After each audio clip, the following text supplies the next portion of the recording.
tipo tenía que tomar una foto a Santos y a Petro echándose un discurso en el Bronx, y en vez de eso movió la cámara y le tomó la foto a dos habitantes de calle dándose un beso. No cualquier beso, el beso. El beso de Bogotá, el beso del Bronx, que termina inspirando el beso de los invisibles. Pero fue un momento, digamos, fue muy difícil, y el graffiti también fue un abrigo para los grafiteros con los que trabajé. Fue muy duro para mi papá entender cómo yo le cambiaba la palabra Harvard o la palabra Columbia por la palabra graffiti. Es una cosa que ya con el tiempo, yo ahora que soy papá entiendo muchísimo todo, pues toda la amargura que tuvo mi viejo por un par de años con esa decisión que yo tomé. Caminando por Nueva York, la misma providencia que me dijo no a las universidades me puso el graffiti enfrente en una galería en Soho, y yo dije, de pronto se puede hacer algo similar con el graffiti en Colombia. Graffiti como la ambientación, casi la utilería del crimen. Y eso fue terrible. Pues, tan terrible que en Bogotá terminaron matando en el 2012 a un grafitero por hacerlo. En un mundo en donde el liderazgo parece una fórmula, el CESE invita a redibujar el mapa. Porque las verdaderas motivaciones no solo ocurren en una sala de juntas, también suceden en una cancha, una galería, una cocina o una consola, es decir, en el día a día. Aquí, personas con trayectorias y disciplinas diversas comparten sus decisiones, historias y aprendizajes. No para hablar de negocios, sino para revelar cómo sus lecciones de vida son en realidad lecciones de liderazgo, aunque no tengan ese título. Esto es Liderarse.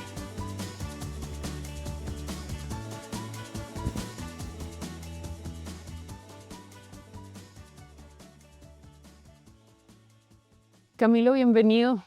Muchas gracias por invitarme, Isa. Qué placer tenerte en este podcast de Liderarse. Bueno, no, yo también estoy muy contento. Quiero dejar que tú mismo te presentes, pero te voy a poner una condición, y es que no quiero que presentes tu hoja de vida. Ok. Quiero que presentes quién es Camilo Fidel López.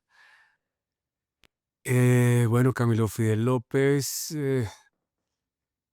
bueno, yo soy el papá de mi hija, ¿no? El esposo de Cata. Soy una persona muy, muy afortunada. He podido durante muchos años hacer realidad muchos de mis caprichos. Yo soy una persona muy afortunada, muy agradecida, muy privilegiada, con una familia que ha sido un apoyo impresionante, con unos amigos generosos, crédulos. eh, ha sido sí una fortuna. Yo soy un tipo afortunado, eh, todavía con muchas dudas, muchas incertidumbres. Pasan los años, siguen ahí las dudas, siguen las incertidumbres, pero, pero pues agradecido. Me gusta empezar por ahí porque eso nos da un poquito de contexto para que ahora sí te presentes con tu hoja de vida. Pues soy abogado de la Universidad del Rosario. eh, Trabajé en una firma, estuve unos años en esos temas. Tuve un rechazo, apliqué a unas universidades en Estados Unidos y por alguna razón providencial me rechazaron en ¿A todas, cuántas aplicaste? a 7, ¿Y en todas? en todas. Y pues yo había sido profesor desde muy joven, tenía unas cartas de recomendación buenísimas, y esto fue un golpe muy duro para mí. Eh, yo creo que en la formación de los abogados hay una dosis de vanidad muy grande, y eso me afectó muchísimo la vanidad. Y bueno, no entendía ni veía muy bien de qué iba todo. Y me fui un tiempo para Estados Unidos, y caminando por Nueva York, eh, la misma providencia que me dijo no a las universidades me Sí. puso el graffiti enfrente en una galería en Soho, y yo dije, de pronto se puede hacer algo similar con el graffiti en Colombia. Y me regresé, llamé a un amigo mío, Alejandro Cárdenas, eh, que en ese momento estaba desarrollando proyectos creativos, ahora es banquero de inversión y bueno, family officer, y bueno. Y le dije, le tengo una idea, hagamos una empresa de graffiti, y ahí empezó todo hace 18 años. Hace 18 años ya Mm. empezaron con el proyecto. Sí. Tremendo. Sí, ha sido como un descubrimiento tras otro, ¿no? Tal vez ¿Mm? eso es lo más emocionante, pero a la vez lo más desconcertante. Porque crees haber llegado, pero todo se derrumba. La cultura es un ambiente muy inestable. eh, y eso hace que tengas que estar adaptándote todo el tiempo. hemos hecho de todo, o sea, nosotros arrancamos con bikinis graffiti, o sea, eso fue un gran aprendizaje, una pequeña quiebra que tuvimos, eh, perdimos plata de nuestros papás, bueno. Cuéntame un poquito de ese contexto, porque yo sé de Vértigo Graffiti y lo conozco, pero seguro las personas que nos están escuchando y que nos están viendo no. Bueno, Vértigo era como como te mencionaba, yo no lo sabía, pero el graffiti es una cultura impresionante, Ujú. es una cultura además eh, muy, muy, digamos, muy mal comprendida, Ok. ¿sí? Y esto va, digamos, el graffiti se relaciona con muchas cosas importantes en las sociedades contemporáneas, con la libertad de expresión, con la democracia, con el hábitat de la ciudad, con para qué los espacios públicos. Ujú. Es igual de importante para mí el arte en espacio público que, por ejemplo, pensar en los sistemas de transporte masivos. Son igual de importantes para el Ok, crecimiento de una ciudad. entiendo. Entonces yo no sabía eso, ahora lo sé 18 años después. Eh, yo pensé que esto era como algo cool, y debo decirlo, yo no entré yo no sabía nada de arte. Yo todo lo que he aprendido de arte se lo debo a los grafiteros con los que he trabajado. Yo he hecho cortometrajes, yo tengo una galería en San Felipe, hemos hecho unos murales que para nosotros han sido relevantes, pero todo se lo aprendí a los grafiteros. Y ellos me abrieron la puerta y me dijeron, mire, esto es el graffiti, que es una cultura que, como te decía, atraviesa todo. O sea, si la gente y la sociedad leyera con más atención los grafitis, le pusiera más atención a lo que se está expresando en la calle, yo creo que habría una deliberación pública mucho más sana. ¿Por qué crees que es una cultura tan mal comprendida? Porque, pues desde mi punto de vista lo es decir, a mí yo vivo fascinada con los grafitis y con el muralismo, por ahí está en Bogotá mi grafiti favorito que es Cuidado perro triste, Sí. eh, pero, pero puedo ver cómo está asociado a cosas negativas. Pues mira, digamos, eso puede tener muchas causas, pero realmente yo creo que la causa más próxima es que las autoridades, digamos, en este caso particularmente las autoridades de los sistemas masivos de transporte de Nueva York, fueron los que empezaron a catalogar una práctica cultural. Entonces, y la Ujú. policía empezó a Sí, catalogar, y el político empezó a catalogar. Entonces, imagínate para haber puesto a la policía francesa a catalogar el impresionismo, sí, tiene ningún sentido. o a la policía norteamericana o la alemana a hablar sobre el expresionismo abstracto. Eso le pasó al graffiti. De hecho, la palabra graffiti es una palabra peyorativa que le asigna el director del sistema público de transporte de Nueva York para hablar que eran rayones, ya lo calificó digamos, lo menospreció y eso terminó convirtiéndose vamos, en una excusa para que luego de que unos criminalistas que desarrollaron una teoría que se llamó las ventanas rotas, incluyeran en los espacios descuidados como promotores del crimen al graffiti. Entonces, si tú, por ejemplo, ves películas de los ochentas, donde están los tipos malos hay grafitis, Claro, pero donde está la tranquilidad las paredes son blancas, blancas. impolutas, etcétera, etcétera. Entonces, culturalmente hubo un sesgo de el graffiti como la ambientación, casi la utilería del crimen. Y eso fue terrible, pues tan terrible que en Bogotá terminaron matando en el 2012 a un Sí. grafitero por hacerlo. Y hoy en día Bogotá se ha transformado y tiene una idea y em, una percepción distinta sobre el graffiti. Pero creo que todo tuvo que ver con la gente que dio sus primeras opiniones sobre el graffiti. Aunque hubo gente también pilísima que habló sobre el graffiti, pero esa no fue la voz hegemónica, sino la voz hegemónica fue el alcalde de Nueva York, el tipo del metro, la prensa muchas veces, como buscando un poco amarillismo, pues los catalogó y los hizo a un lado. Pero pues fue un fenómeno cultural que ha transformado el mundo. Quiero volver un poquito al contexto y es que hubo algo que me llamó la atención de lo que dijiste, y es que ibas caminando por las calles de Nueva York y viste un grafiti en una galería. No lo viste en una, no lo viste en la calle y quería preguntarte como si ¿qué sientes que pasó con ese graffiti que hizo que tu vida diera ese giro significativo? Porque me estabas contando que pues estabas aplicando a universidades, te decían que no, pero ¿qué había en ese graffiti? O sea, me encantaría saber qué tenía, qué había de especial, qué viste ahí. Pues era extraño porque, como tú mencionas, es una especie, como dice Gianni Rodari, era un binomio fantástico porque era graffiti que uno lo percibía como algo callejero, espontáneo dentro de un ambiente eh, tan, digamos, tan exigente como el de la galería. Y yo entré, obviamente, y vi los precios. Yo estaba muy en modo abogado en esa época y dije, no, esto acá hay un negocio interesantísimo. eh, pero eso fue lo que a mí me sorprendió, ese encuentro inesperado entre dos cosas que no estaban atadas y que yo en el Rosario hay una zonas muy importantes alrededor del Rosario en mi época, finales de los noventas de grafitis. Y, y yo ahí hice un clic, dije, esto puede ser algo más, no lo tenía muy claro, por eso nos metimos en el cuento de hacer bikini, ropa interior para mujeres, hicimos diseño de interiores y hace 18 años hablar de graffiti era una locura.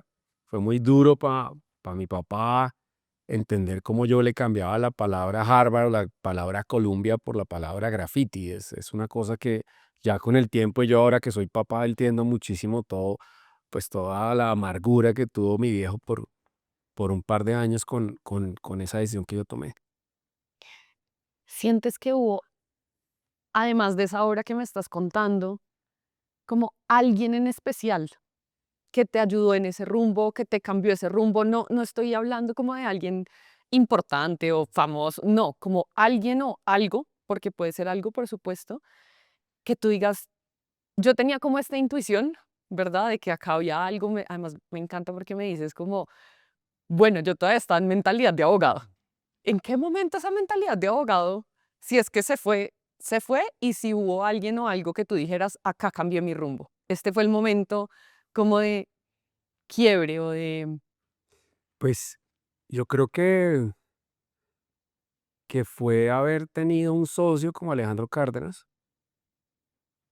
eh, yo ando como en un modo en los últimos años, como de entender todos estos procesos como simplemente el resultado de un montón de intenciones, apoyos, generosidades colectivas, más que cualquier tema de Camilo Fidel. No, pues, acá han pasado tantas personas por este proyecto.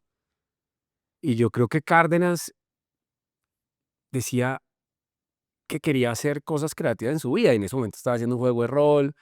eh, y creo que ese apoyo de Alejo fue muy importante, eh, porque fue la única persona que explícitamente me dijo en ese momento, oiga, hagamos algo creativo. Ujú. Porque yo, todos mis amigos son abogados, todos. Hay Todos. cosa muy chistosa, estábamos en mi casa un día en un asado y un amigo mío empezó a hablar, eso que hablan los amigos, y decir que yo era la persona más creativa del grupo y la esposa de un amigo le interrumpió y dijo, es que no era difícil, porque claro, todos ¿Y mis... Cata también? Dime. ¿Cata, tu esposa, también es abogada? No, ella es periodista, ella es Pero, comunicadora social. A ella también la conocí por el graffiti. Entonces todo empieza como a apilarse como esas estructuras de piedras. Y Cárdenas fue ese empujón. ujú. ah, y me dijo, yo creo en usted, crean usted, que eso es dificilísimo. Y está bien no creer en uno, porque yo creo que hay gente con demasiadas convicciones sobre sí mismo y por eso el mundo está como está. Entonces yo creo que hay que dudar, hay que tener miedo, hay que sentirse un impostor, etcétera, etcétera, porque ahí va uno ajustando y adaptándose. Cuando ya crees que tienes absolutamente todo claro, ahí empiezas a cometer los errores y ahí empiezas a fallar. Y como te decía, esto ha sido muy, muy, eh, sí, se va transformando. El mundo de la cultura te exige unas adaptaciones muy, muy rápidas y unas lecturas muy rápidas sobre lo que está sucediendo. Estabas mencionando algo, Cami, que a mí me parece muy interesante y dices como, bueno, hay dos cosas, ¿no? Hay un montón de gente que no duda de sí mismo, Ujú. pero dudar de sí mismo da miedo. No, claro. Y quiero que me cuentes un poquito como del miedo, como ¿Qué rol ha jugado el miedo como en este proceso? No, es ese compañero que tienes al lado siempre. Pero los míos estaban cambiando, Mm. sí. ¿Cómo? ¿Cómo te van cambiando? Cuéntame eso. Mira que cuando a mí me rechazaron de las facultades una tras otra, em, yo tuve miedo de no encajar, miedo de dejar de participar en algo que yo ya creo que era mi lugar en el mundo. Y eso me, pues me paralizó, porque era todo mi mundo, todos mis amigos en firma, todos mis amigos grabados en Estados Unidos y yo quería ser ellos. Y yo creo que estuve muy bravo con ellos también, Mm. muy, muy bravo porque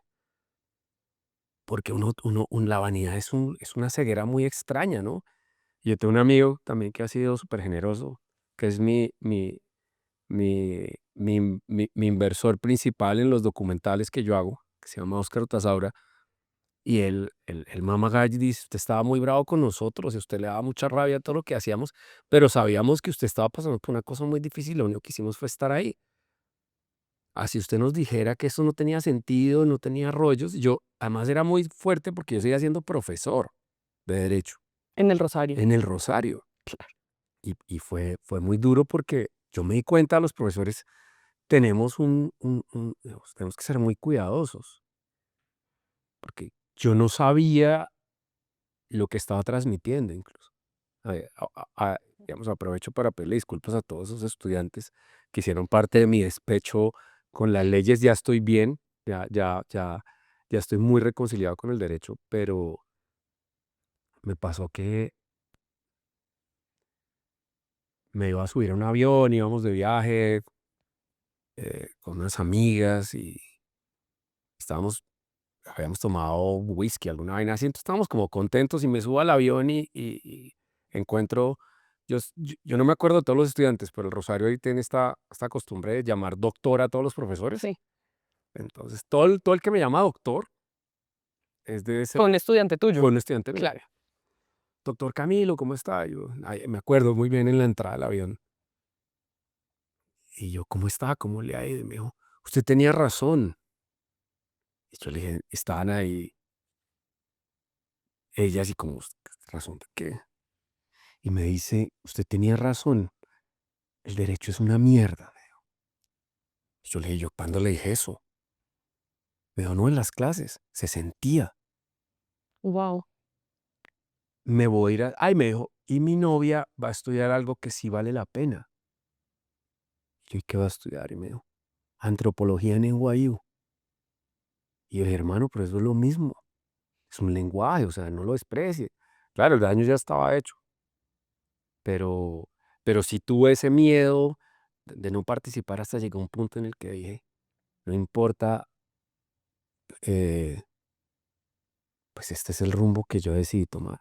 Mi mamá siempre me ha dicho: "Nadie lo obligó a estar donde está. Y eso significa que usted perdió el derecho a quejarse, porque usted decidió todo sobre su vida. Adelante, tiene que continuar".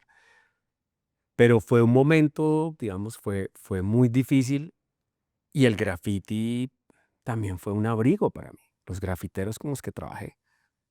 Empecé trabajando con grafiteros muy famosos, o sea, fue una suerte. Yo quería crear como un dream team de grafiteros y se dio todo, empezó a encajar. Entonces, de un momento a otro, firmé a Mientras Duermen Crew, que era el super crew de graffiti, luego a In Crew, que era el otro super crew. También firmamos con Toxicómano, era una cosa impresionante. Ya después se fue cantando el proyecto, ahora solo trabajo con PES Barcelona y con Santiago Castro Ward, pero el graffiti también me ayudó y me dijo: "No tenga miedo, eche pa'lante". El graffiti tiene eso. Graffiti es poner en marcha las ideas y eso ha sido para mí un aprendizaje muy grande. El graffiti no tiene obstáculos, el graffiti siempre está en acción y eso hace que que los grafiteros, pues,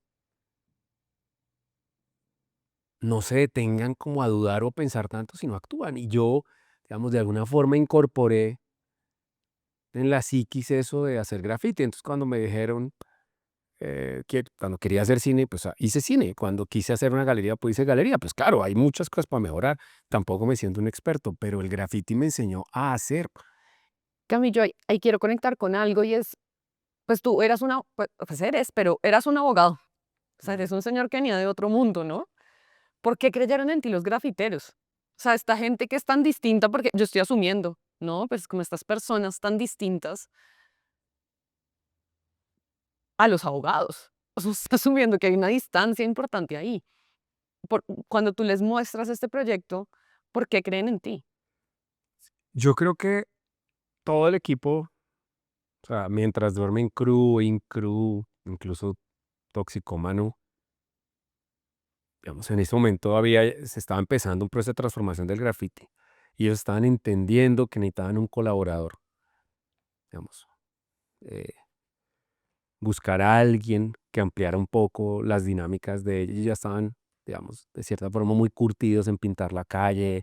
Ellos se habían pintado ya el tren de Bogotá, Caños, etcétera, etcétera. Los había correteado la policía. Yo creo que ya dentro de la madurez del grafitero está bueno, ¿qué me pongo a hacer? Ya tengo cierta edad. Y fuimos muy claros. Pues, el pez cuenta eso.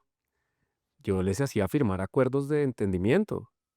Pues como yo estaba acostumbrado en con los clientes. Entonces eran acuerdos de entendimiento en los cuales todo era transparente. Y para mí eso siempre fue fundamental. No ocultarme, no decirles yo vengo, tengo una fundación, quiero ayudar. Yo no tengo que ayudar a nadie, ustedes son unos berracos, venga, trabajamos Claro, juntos.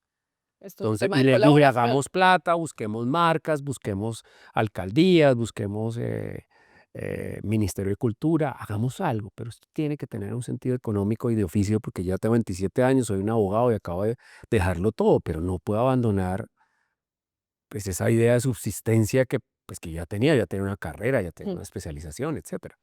Entonces yo creo que fue la transparencia, la franqueza con la que hablamos y, y firmarlo. Para eso están los contratos.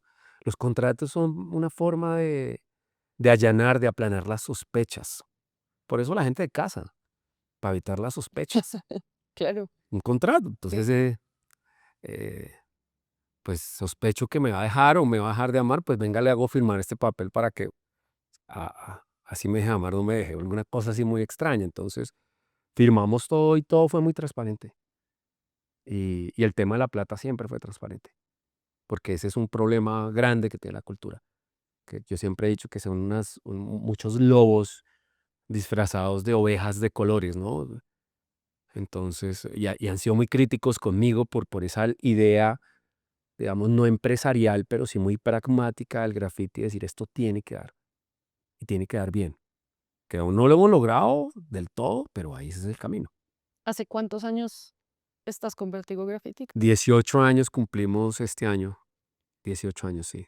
¿Cuáles serían, o sea, los dos hitos más grandes que han tenido en estos 18 años y que tú has tenido como cabeza? Yo creo que bueno, el hito más importante sin duda fue haber pintado el beso de los invisibles en Bogotá, porque fue una imagen reveladora, fue una imagen que nos hizo entender a todos, creo, todos los que participamos, que las imágenes en el espacio público funcionan en la medida que detonen conversaciones incómodas.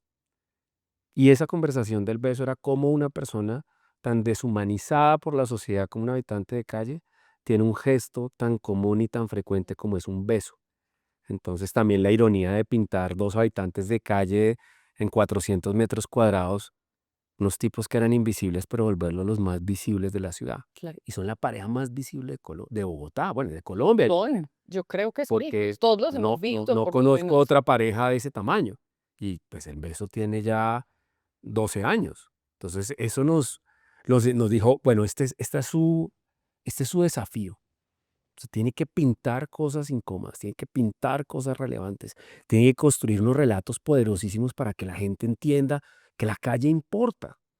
Yo estoy seguro que si las calles fueran más activas, la democracia, las democracias liberales no estarían en esta crisis tan profunda, porque si te pones a pensar cuál es el problema son la cooptación de los debates públicos a través de las redes sociales. Pero ¿qué tal volver los debates públicos otra vez a la calle, a través de imágenes?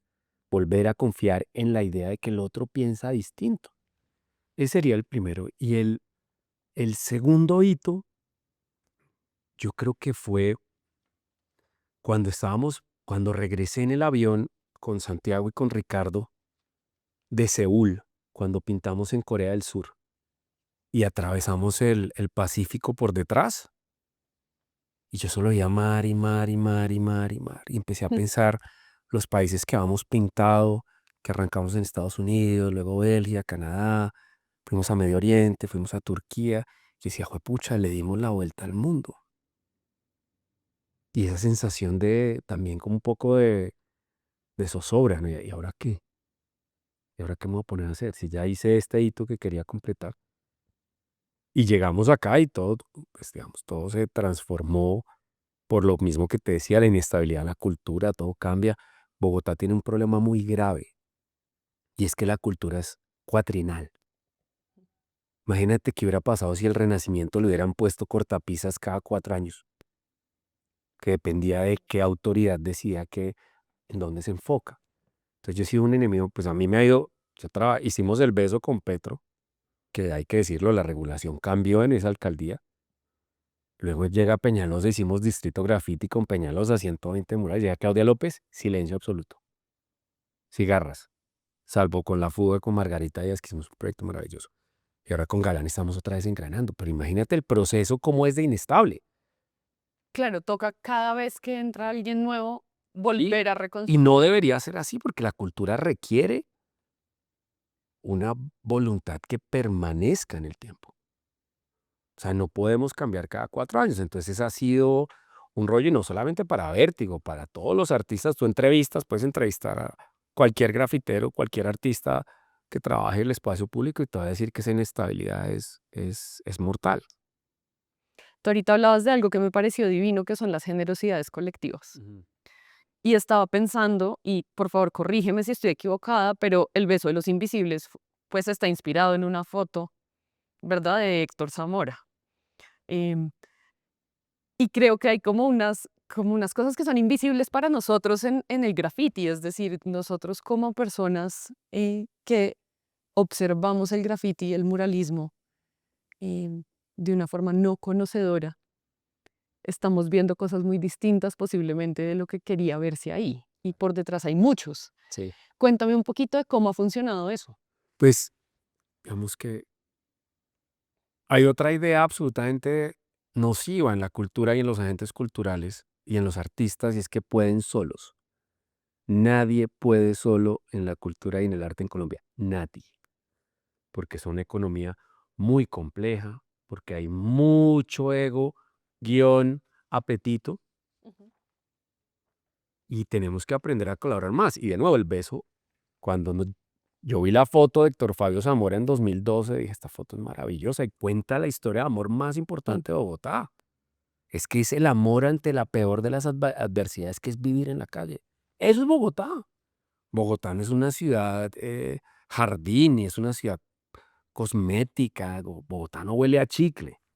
Bogotá es una ciudad brutal. Bogotá es una ciudad eh, eh, devastadora, pero a la vez tiene unas emociones tan puras, tan genuinas, que, que yo vi esa foto de Héctor Fabio, ya me acuerdo que llamé a Santiago Castro y le dije, Santiago, mire, esta foto es importante. Y Santiago me dijo, me lo revisamos, no sé qué, luego lo trabajaron con Stephanie, con Ricardo y así nace el beso. Entonces, y hablamos con Héctor Fabio, mire, la historia de Héctor Fabio es muy paradójica y es muy bella, es muy poética. Héctor Fabio se murió de un infarto. Y a mí me parece muy paradójico que la persona que capturó en una fotografía la historia de amor más importante de Bogotá se muera de un mal del corazón. A mí eso me sorprendió y le hicimos un homenaje en el beso. Y cada vez que puedo le honro su nombre, honro su labor, honro su sensibilidad. El tipo tenía que tomar una foto a Santos y a Petro echándose un discurso en el Bronx y en vez de eso movió la cámara y le tomó la foto a dos habitantes de calle dándose un beso. No cualquier beso, el beso. El beso de Bogotá, el beso del Bronx, que termina inspirando el beso de los invisibles. Y cuando los llamamos, obviamente, pues yo soy abogado, pedimos permiso porque no quería tener Claro, como claro. lío, ¿no? Contrato, permiso, Sí, todo. y él fue muy amable. De hecho, él estaba en la producción de un documental sobre todo, sobre el beso del Bronx, sobre la foto, sobre el desalojo, sobre el mural y se murió. Yo no sé en qué quedaría ese proyecto, pero él ya nos había convocado para hacer una serie de entrevistas. Y, y creo que es que, digamos, esa idea colaborativa y ser generosos y aprender que en el ambiente del arte también los abogados tenemos lugar, que los contadores tienen lugar, los administradores de empresas tienen lugar, que el artista tiene un rol y una sensibilidad importantísima, pero son parte de la estructura, parte de la estructura. Hoy en día son parte de la estructura. Entonces, eh, digamos, eso ha sido complejo de tratar con los artistas, pero la realidad está a nuestro favor. Si tú te das cuenta, toda la gente que trabaja en conjunto, armónicamente, con generosidad, la gente que finalmente puede vivir del arte, que eso ya de por sí es un privilegio. Sí, tú ahí mencionabas algo que nadie puede solo, ¿no?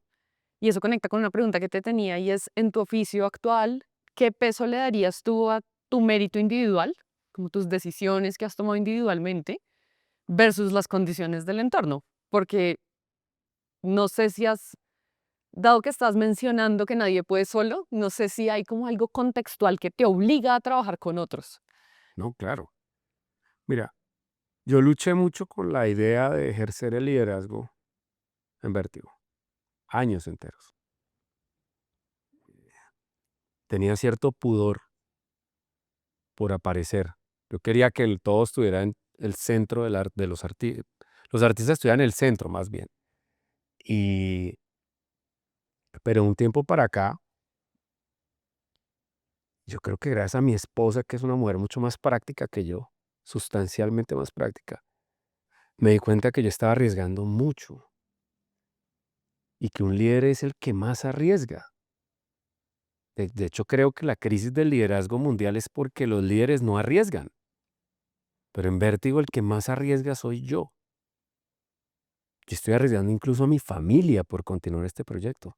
Entonces, como yo arriesgo, yo tomo las decisiones y la última palabra la tengo yo. Y eso a veces es absolutamente odioso de decir. Y tengo una persona que es un colega, que es mi mano derecha, mi mano izquierda, mi ojo derecho, mi ojo izquierdo, que es Santiago Castro.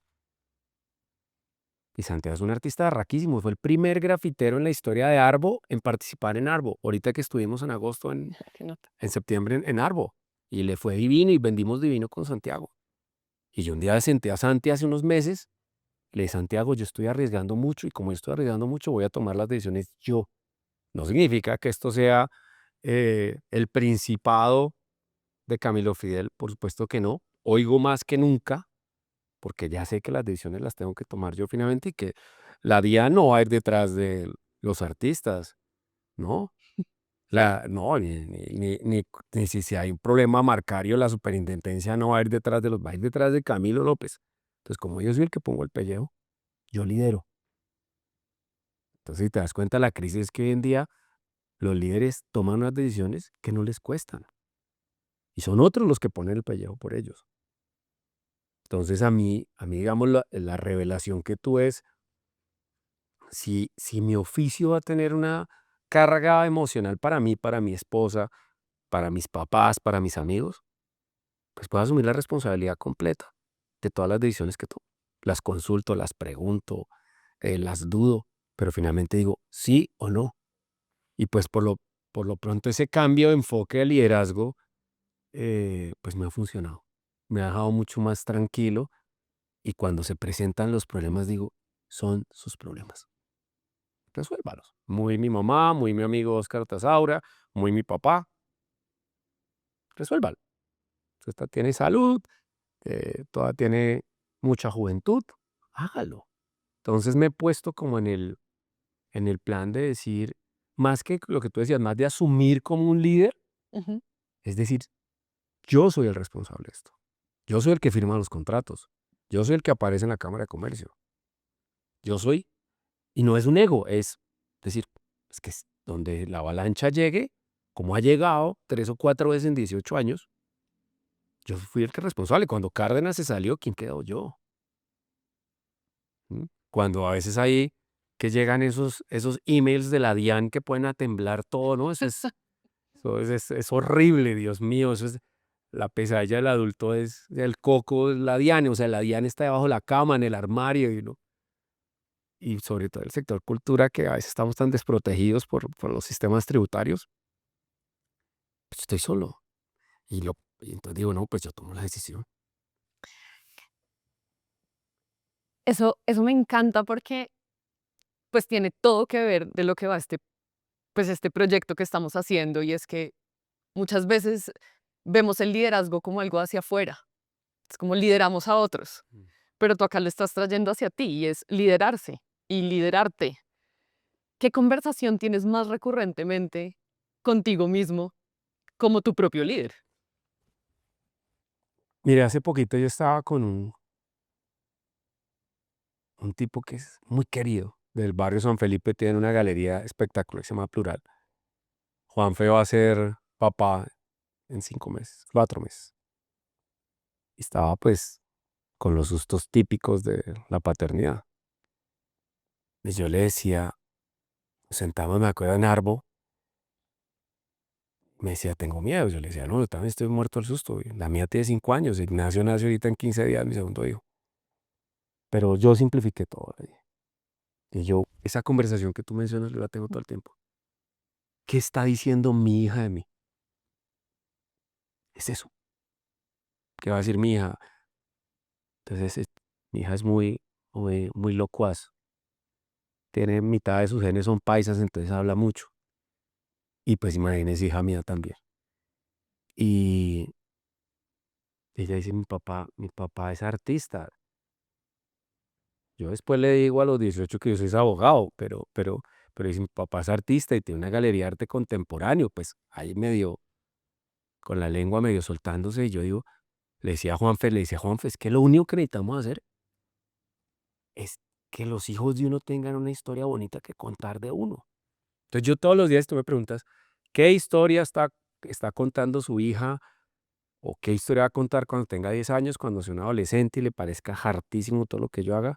Cuando a los 25 años diga, mi papá tomó las peores decisiones, jamás se debió salir del derecho, mire, se metió a lo de las galerías y el grafiti y todo ese cuento.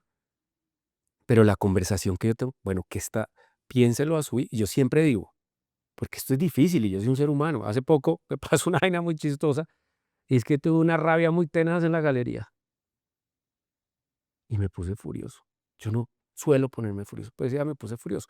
Y la persona con la que me puse furioso, que era responsable de mi furia, me pidió ser asertivo. Y yo le dije, no, es que la rabia es eso, es la interrupción de la asertividad. Entonces no me pidas la asertividad en este momento. En 2 días te pido disculpas y te digo que debí ser más asertivo. Pero siempre trato de que mi hija está acá como un holograma, yo, que ella me esté viendo a mí. Si yo soy un cafre, si soy un corrupto, si me pongo a poner puntos en la galería diciéndole a la gente que ya vende una obra cuando no la vendí, si llega un extranjero y le duplico el precio de una obra, mi hija está ahí aprendiendo de mí. Entonces digo, no, todas esas mañas, no, porque yo soy primero que todo un papá, a mí ya no, el héroe y el, a veces uno tiene una idea absolutamente desbordada, no, yo soy el papá de mi hija y la estoy formando y voy a ser el papá de mi hijo, Dios mediante ahorita en 15 días. Entonces la conversación que yo tengo es qué tipo de papá soy, qué está diciendo mi papá, pero ya estoy, sabes que me quité un peso encima cuando dejé de pensar que tenía que transformar la cultura graffiti, que tenía que llevar. Me quité un peso encima y dije, simplifique, haga su trabajo, hágalo bien, lleva 18 años, pero piense que finalmente el endgame suyo es ser un buen papá, tenga un chino y una china íntegros. ¿De qué le sirve el beso de los invisibles, el New York Times, no sé qué, haber viajado por el mundo, si su proyecto más importante fracasa? Entonces como que me relajé, ¿sabes? Como que esas ideas heroicas, guardé al héroe para el Halloween. Es que los adultos también tenemos Halloween todo el año. Entonces uno lo ve mucho en los podcasts de liderazgo y de emprendimiento. Todos son los héroes, los berracos. Todos son resilientes. No, yo no. Yo no soy un héroe, yo soy un trabajador. de otro amigo maravilloso, pero te digo que han sido hasta generosos con las palabras. Julio Rodríguez se llama. Un escritor berraco, pero ahorita está trabajando en aduanas, que así somos todos los abogados. Tenemos como nuestra doble personalidad, nuestro Bruce Wayne y nuestro Batman. El Batman de él es que es un escritor maravilloso. Y él me decía, cada vez que usted piense que su trabajo es muy difícil, piense en un chofer de Transmilenio que todos los días tiene que hacer lo mismo. Tiene que recorrer la misma calle, ver el mismo edificio, recibir el mismo golpe de la luz. Y dele gracias a la vida por su trabajo, así sea difícil. Entonces uno tiene que eh, dejar de pensarse tan heroicamente y pensarse más bien como un trabajador con un propósito, un objetivo y, y tomar las decisiones que van a guiar a un grupo de personas hacia un objetivo en el cual ellos confían. Nadie está obligado en vértigo, nadie ha estado nunca obligado. El único que está obligado en vértigo soy yo. De resto, todos pueden entrar, salir, volver, olvidar, lo que sea. Pero, pero sí, es decir, el hecho siempre es mantener la cabeza muy clara y eso toma mucho tiempo. Entonces yo creo que el problema, Isa, es que a veces nos comparamos con extraterrestres, ¿no? Con personas tan excepcionales que es casi improbable que podamos parecernos o seguir los pasos que hicieron ellos. Entonces Zuckerberg que dejó a la universidad y antes de los 30 años el tipo ya era billonario, etcétera, etcétera. O Steve Jobs que dejó la universidad y se puso a estudiar caligrafía. Yo creo que hay que aceptar una realidad. En Colombia las cosas son mucho más difíciles, mucho más lentas, hay que ser mucho más paciente. Y yo creo que los referentes están en el día a día de la ciudad. O sea, si tú miras, miras alrededor y te das cuenta toda la gente que está luchando y liderando sus propios procesos, liderando sus familias. Yo tengo un ejercicio desde hace muchos años, yo monto mucho en Transmilenio, porque yo creo que eso es como los nuevos templos, ya que las iglesias están de capa caída, pues es el transporte público. Yo a veces cuando estoy un poco congestionado me subo a un bus y miro todos esos procesos humanos y emocionales que están sucediendo a mi alrededor y digo, primero no estoy solo, no es el único. Y segundo, también reconociendo que el que se sube a cantar, que la persona que va con una bolsa porque le acaban de hacer una diálisis en el bus está teniendo unos procesos mucho más complejos que los de uno y uno se la pasa es quejándose.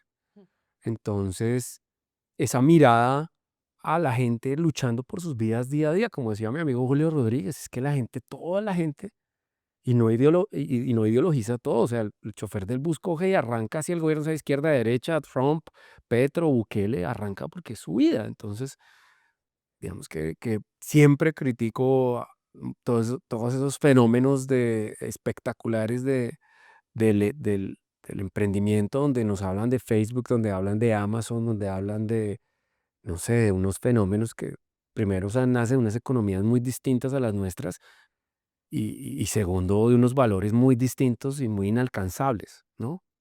Y sobre todo esa idea de la riqueza, de la productividad, que muchas veces es tan dañina en la cultura. Cuando tú estás solo pensando en plata en la cultura, algo resulta roto, o tu proyecto o la cultura en sí misma. Piensa mucho lo que ha pasado con áreas culturales donde la gente se dedicó solamente a hacer plata. Pierden el aura, pierden el encanto, pierden todo. Entonces, pues creo que ese es un problema del liderazgo o de la enseñanza del liderazgo. Y es ponernos a hablar con extraterrestres. No, venga, hablemos con la gente de la calle, que es chévere. Y también cuando hemos pintado la calle nos sentamos a hablar con la gente y la gente le habla a uno con una pasión sobre sí mismo y dice, pucha, esto también es fascinante. Ese día a día en la calle es fascinante para descubrir los liderazgos. Hace poco parece, nos pudimos hablar de fútbol con un periodista y el periodista decía que a esas grandes estrellas, a Messi, a Ronaldo, a Mbappé, ellos no son el fútbol, me decía. El fútbol son los pelados que salen del colegio, tiran la maleta y salen a jugar a la cancha al barrio. Ese es el fútbol. O sea, los otros triunfan porque esa pasión desmedida del niño, del adolescente, papá tiene 70 años jugando fútbol. El médico le ha dicho no puedo jugar fútbol, mi papá. Caso omiso. pero es esa pasión de la gente. Entonces yo digo, pues pucha, también para el liderazgo, incluso para el arte, ¿no? O sea, existen de esos grandes de Hearst, de Basquiat, que vendía una cosa por más de 100 millones de dólares. Está sostenida por esos artistas que están todo el día en el taller, pinta, y por el grafitero todo el día en la calle, porque el grafitero es el único que pinta así. Bueno, acá en Bogotá no, porque tenemos una regulación maravillosa, pero en el mundo tú los ves y son absolutamente paranoicos. Claro. Entonces esos liderazgos también son importantes y que la gente reconozca que esas ideas de éxito, de prosperidad, muchas veces están desbordadas. Cuando tú ves una persona que está trabajando por su familia o trabajando por su tienda o por su taxi, ahí hay un liderazgo y una fuerza vital maravillosa. Y una renuncia muy interesante, si no, pues yo ya no fui Gengis Khan, me tocó manejar un Transmilenio. Claro. Y eso también está buenísimo. No todos, no muy pocos son Gengis Khan. En cambio, ¿cuántos miles de millones tienen que todos los días levantar y decir, tengo que echar para adelante? Oigo algo divino en lo que me dices, Cami, y me hace querer reformular la pregunta que te iba a hacer. Y te voy a contar qué pregunta te iba a hacer. Te iba a preguntar que, pues cuando pensabas como en tu equipo ideal, en las personas con las que trabajabas, etcétera, ¿cómo era como ese estilo tuyo de liderazgo hacia otros? Pero me acabas de mencionar algo que a mí me parece precioso y es que el liderazgo está en el día a día, ¿verdad? Y está en los otros. Y un poco lo que veo detrás de esto es que hay mucho que tú has aprendido de ese liderazgo cotidiano de las personas que tradicionalmente no se denominan a sí mismas como líderes. Entonces voy a voltear la pregunta y es, ¿qué has aprendido de esos líderes que tradicionalmente no se denominan como líderes, pero seguramente lo son? Mira, hay un ejemplo muy bonito. Nuestra galería que en el barrio San Felipe, que es el distrito cultural, Mm. que más galería le puso a Arbo en 2000 no sé qué, 3 galerías van ahorita a Sonamaco en México. Es un barrio que tiene como un halo de sofisticación, pero también de trabajo interesante, cultural y artístico. Pero tú cruzas la 24 y es lleno de mecánicos. Sí. Entonces yo digo, les digo que yo quiero tener la ética de trabajo de los de abajo de la 24, no de los de arriba de la 24. Entonces, no quiero el galerista que todo el día está sufriendo porque no vende, no quiero el artista que se siente absolutamente incomprendido. Quiero el señor que se levanta todos los días y a las 7 de la mañana está abriendo porque de pronto llega un carro. Entonces, nosotros en Vértigo, cuando digo nosotros, digo Santiago Castro, mi esposa, Nicolás Fernández, el PES Barcelona, el equipo que se ha Mm. conformado o que ha perdurado porque el equipo se ha decantado.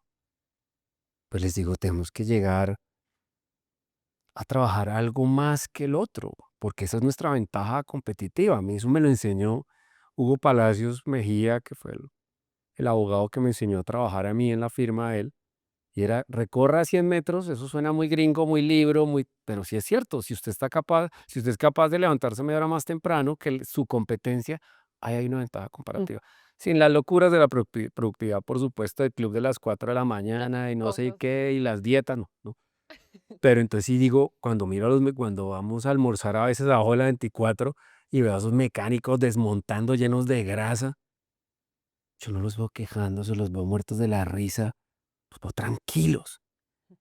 De hecho, le digo mucho a Santiago, le digo a mí la gente simple, que no significa gente básica o gente irrelevante, a mí me parece fascinante y cuando he hecho cortometrajes, la línea estructural es la poética de las gentes simples.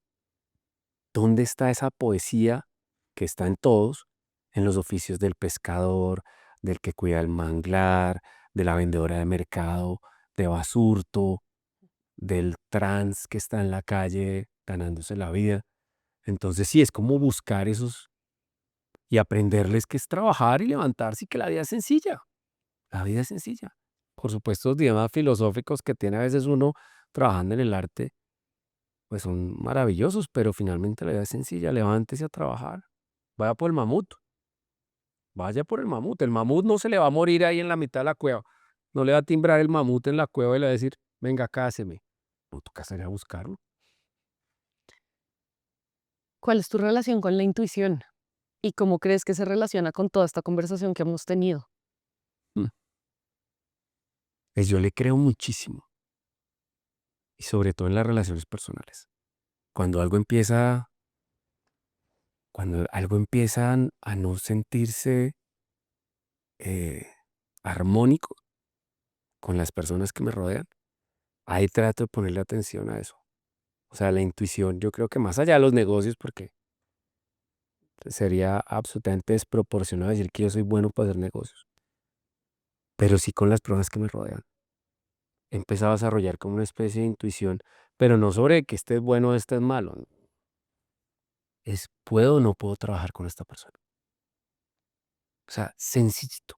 Yo eso lo como que me prende una alarma y le digo, intuyo que esto va a ser un problema. Mire, mi abuelito Julio tenía un cuento muy bueno. Es que era berraco.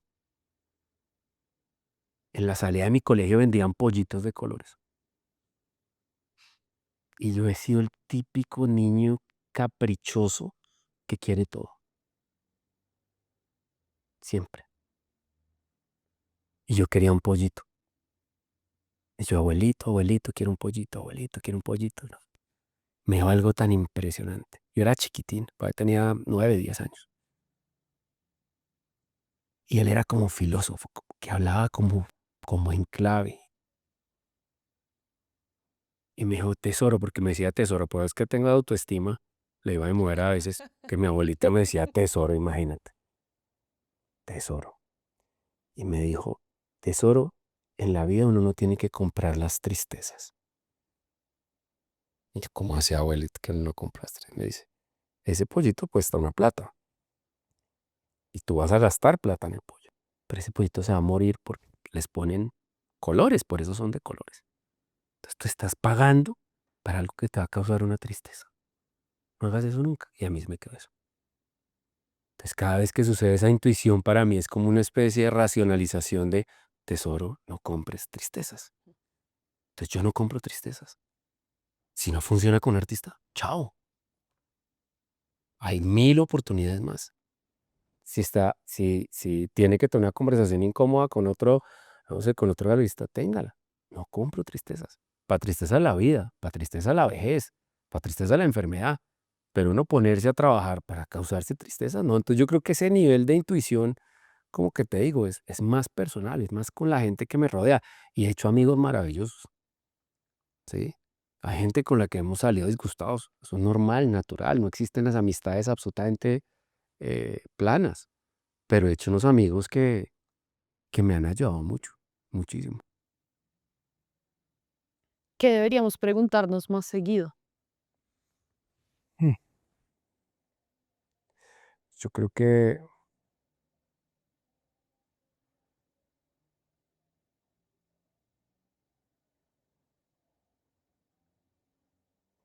esa es una pregunta.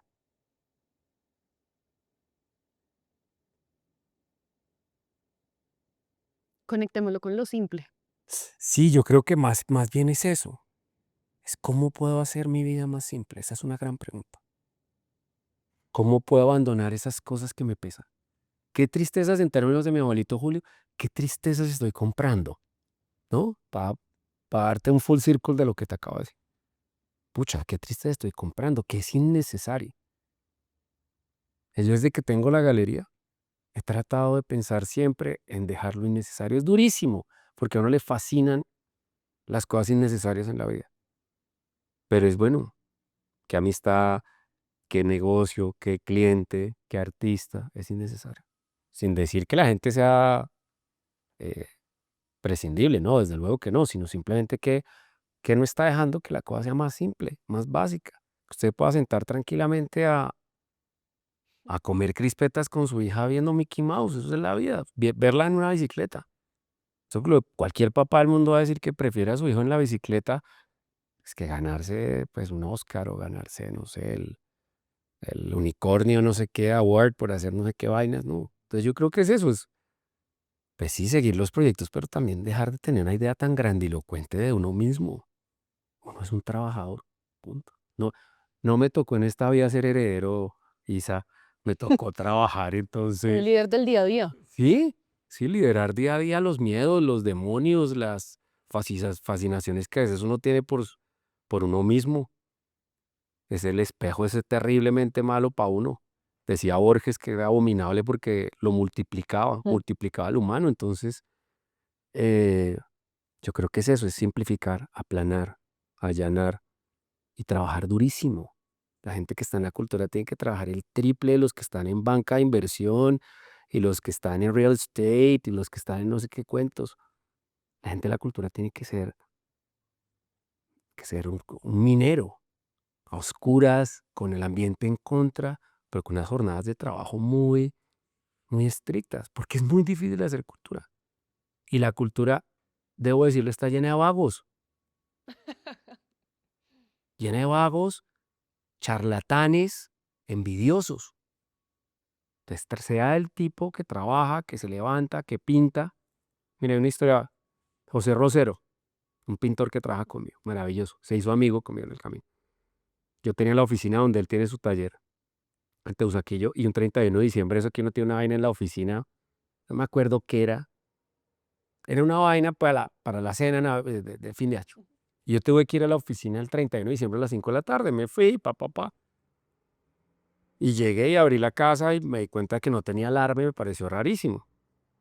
Y cuando empecé a oír ruidos, subí al segundo piso y preguntó José, y entro, y Rosero está pintando un 31 de diciembre a las 5 de la tarde.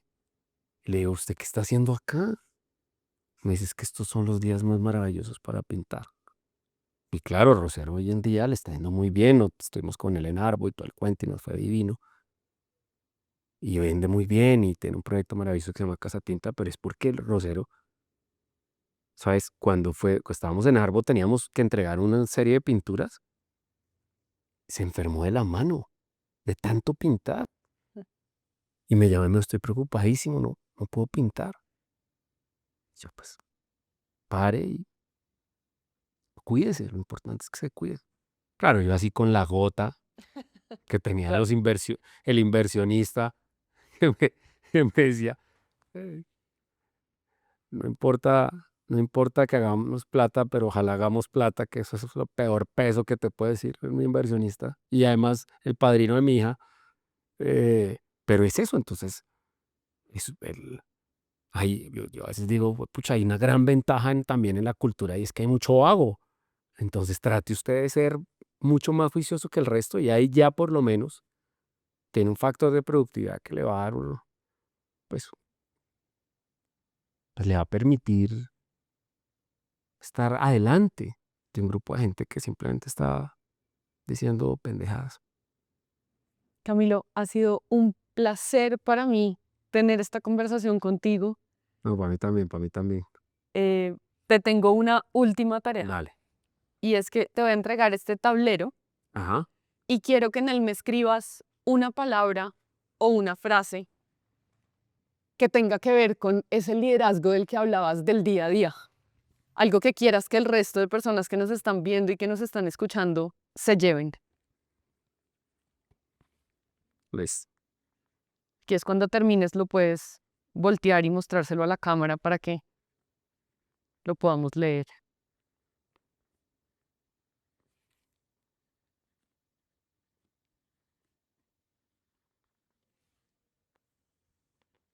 esta sería. Me salió muy aforismo. A verla.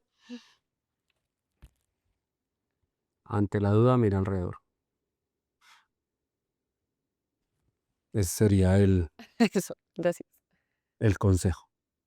Camilo, muchísimas gracias. No, con mucho. Liderarse es tu casa y esperamos tenerte de vuelta muy pronto. Bueno, no. Con más dudas y más incertidumbres acá vuelvo. Bueno, Perfecto. muchas gracias, Isa.